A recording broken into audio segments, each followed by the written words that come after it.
Hey guys, it's Jay here, and today we're going to be talking about how to scale the Amazon FBA business off the backs of the 1% of society out there in the world. And to be honest, it's probably a lot less than 1% of society. Okay, so let's go into it.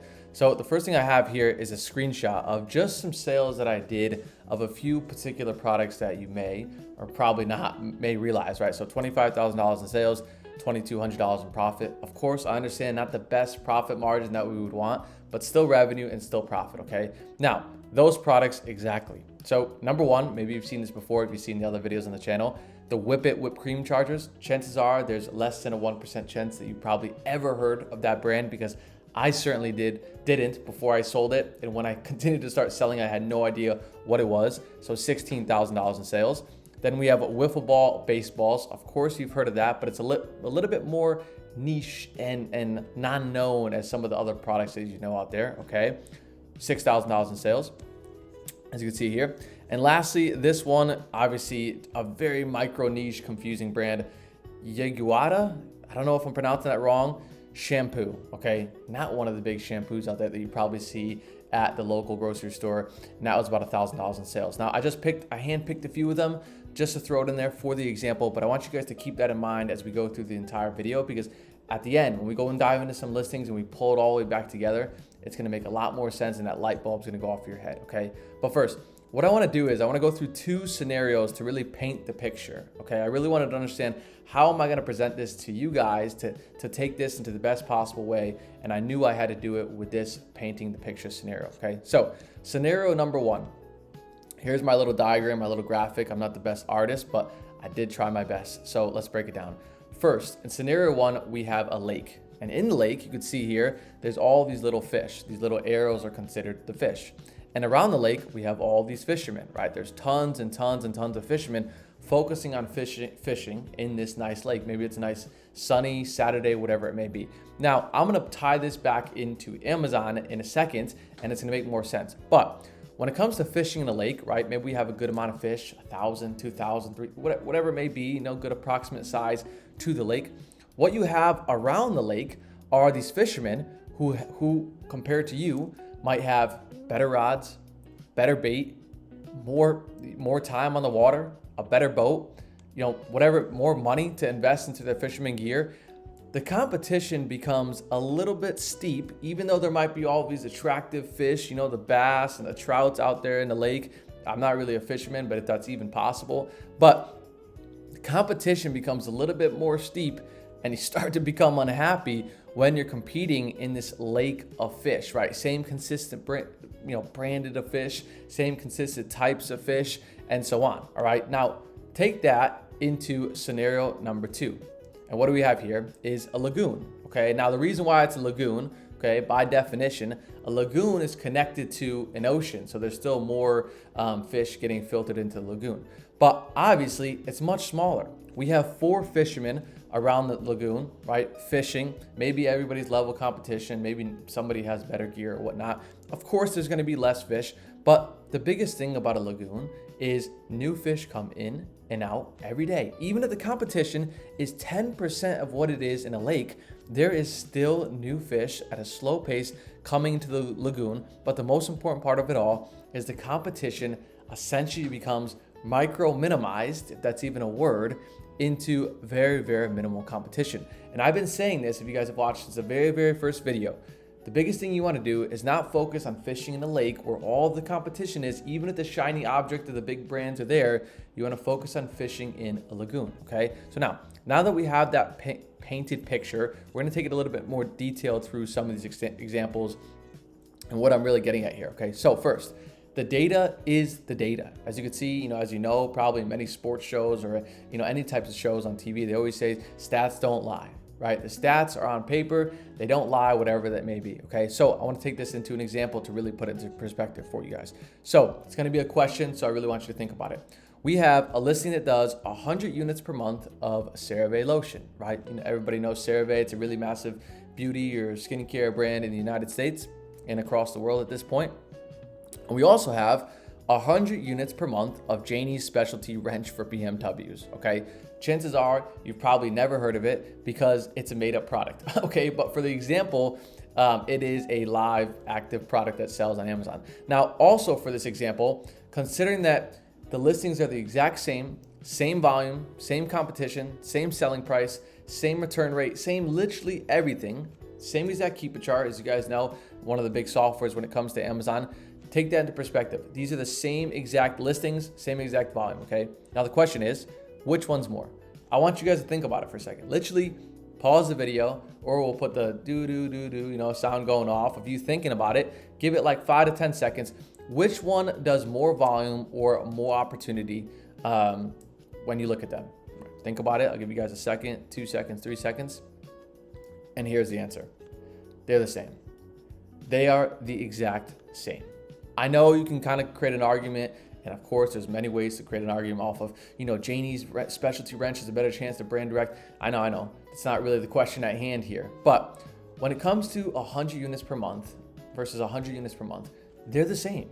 It doesn't matter if it's the trending product that you think is doing so well on TikTok, on Amazon, or you see it everywhere in Walgreens nowadays. It's a hot performing, product and whatnot that everybody's flocking to it.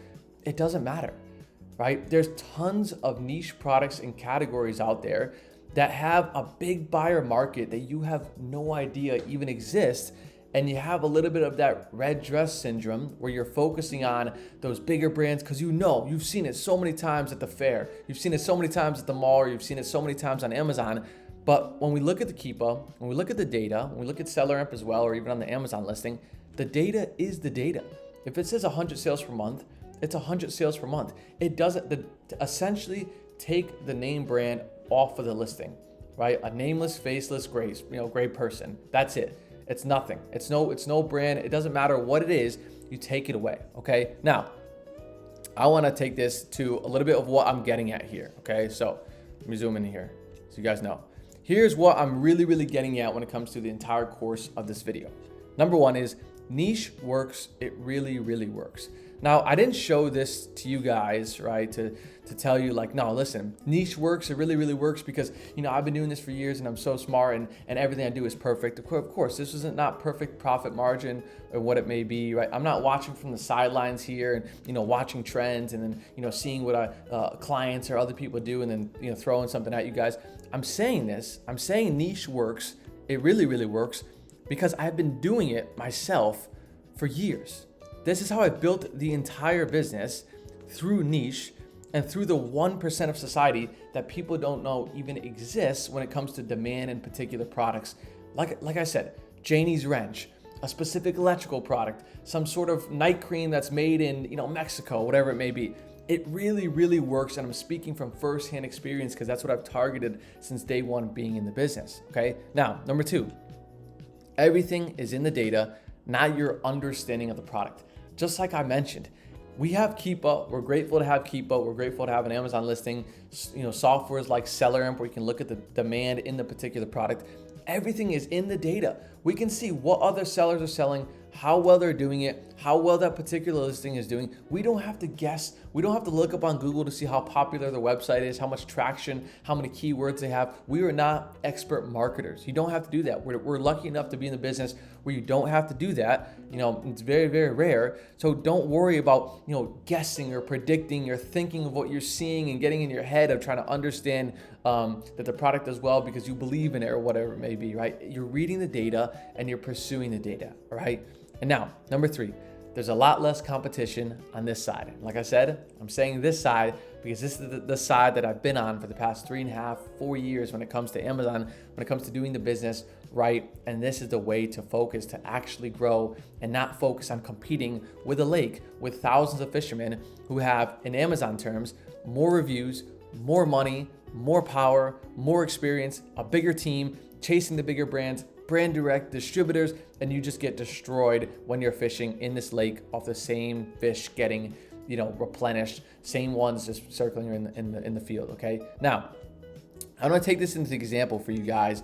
I don't know if these listings do well. I don't know if they perform extremely well. I just know a little bit of information about their volume, and I know that I've never seen these before. Okay. So here's the first example: a fresh sugar roll-on deodorant. I've never heard of this brand. Chances are you probably never heard of the brand unless you're one of the 200 plus buyers per month. Totally possible. But I come across this when my team sources this potential product. You can see it's not profitable because they have a buy cost in my SellerAmp here on the far right. Or at least it's not profitable what I found. Maybe you can find something a little bit better. But you come across this and I say to myself, I have never heard of this product in my life. Who is buying this 200 sales per month?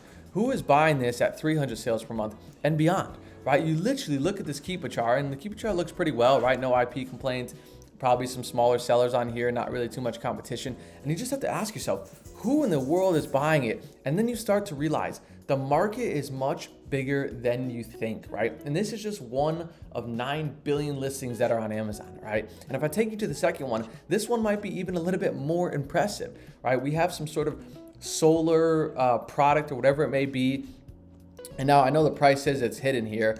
It doesn't happen too frequently on Amazon, but this is being sold for $120 per unit, $120 per unit, and it's getting 400 sales per month. 400 sales per month at $120 per unit. That's like $50,000 a month in revenue off this super niche. Unless you work in this field or in this, you're a fanatic in solar and whatnot, then you obviously have a really good idea of what it is. But for somebody like me, I've never heard of this in my life.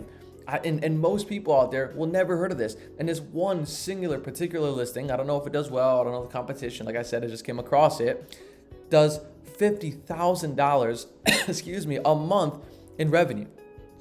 And this is just two examples. Like I mentioned, there's 9+ billion, or maybe not that much, million or billion listings on Amazon, and there's thousands of niche products, right? But if I were to land on a page like this that said Nike, that said, a big shoe product that I don't even know, or beauty product that I don't even know, then the chances are you put it into Google, you see it on Walmart, Kohl's, Marshalls, all of the big retailers and whatnot, and your competition is just flooded, all right? You're just flooded and you don't have a chance to actually win, okay? So when I say this, that, scaling an Amazon FBA business off the back of the 1% of society, it's not only more profitable, but it's gonna save you a lot of time when it comes to building the business the actual right way that's sustainable. If you wanna go sell the big brands, big clothing brands, big shoe brands, whatever it may be, ones that you see everywhere in the grocery stores and whatnot, have at it. Maybe it's really a reselling business or a reselling gig if you want to call it like a side hustle. But if you want to actually build a business and you're focusing on niche products like these Whippet chargers or like these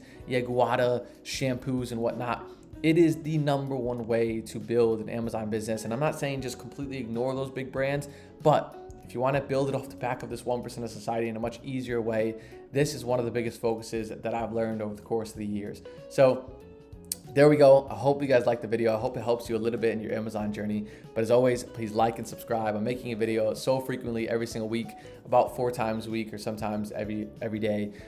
So these are only going to be more and more common and frequent. So I will see you guys in the next one.